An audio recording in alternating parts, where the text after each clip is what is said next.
Today on Hello ENC, we're under a 150-year-old oak tree at Local Oak Brewing in downtown Winterville to check out their craft brews and views. We're here with Ben Self, the owner of Local Oak Brewing Company in Winterville. Thank you so much for having us. Absolutely, thank you for coming. Now there is a gorgeous giant tree behind us, which kind of pays homage to how you got your name. So what's the story behind that?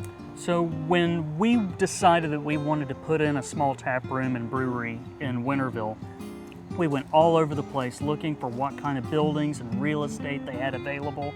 And then we saw this place, this little 1,800 square foot building with a giant white oak tree behind it. So I think it was pretty much obvious at that point that it was so nice. We had to have this property. And it also spawned the name for the brewery, Local Oak, which I think has, a nice roll to it. Yeah. But this is a 150-year-old white oak tree.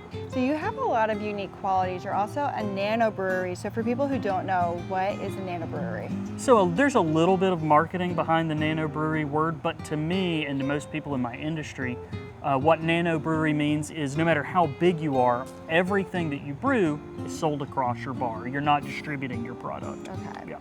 So if people really wanted to bring your product home, can they bring home a growler or crowler? Absolutely. So we have these 32-ounce cans that we can load up with draft beer, and you can take them home as soon as possible. Amazing. And so how many different taps do you typically have at any point that people can, kind of have an adventure with?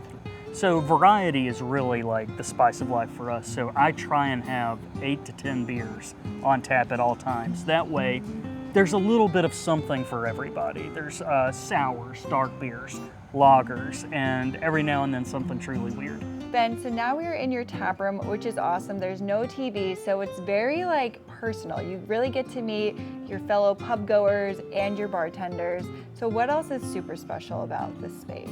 We do have a very warm, intimate space and everything, and that's kind of like what we wanted to foster around our beer is conversation and a sense of community. But I think what really makes it special is our taproom menu.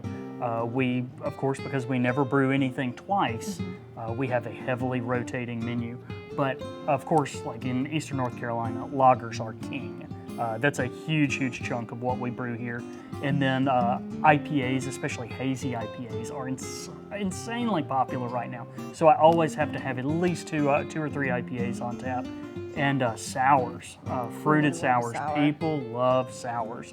So I always have to have at least one of those on. And then usually I'll try and sneak in something weird every now and then. What is the weirdest thing right now on your menu? So the weirdest thing on my menu by far right now is Lovely Rita. So I made a pineapple margarita sour. It's really good. It's like almost salty, but not quite. Yeah. And the fruit flavor just pops. So you don't even need a salt rim. No, not at all. It's built in. Yeah. And I love to do a lot of culinary type recipes. Yeah. I love tiki drinks and stuff like that. So I'm always trying to use beer to copy those classic drink recipes and whatnot. And then we might make a stout that tastes like, a peanut butter sandwich. So who knows? That is so cool. Yeah. And if people want to know more about your brewery, where can they go for more information and your socials? The best way to find us is Local Oak Brewery on Instagram and Facebook. Well, I'm so happy we branched out to Local Oak Brewing in Winterville, and make sure to pull up a bar stool every week on Hello ENC to discover a new place to clink and drink.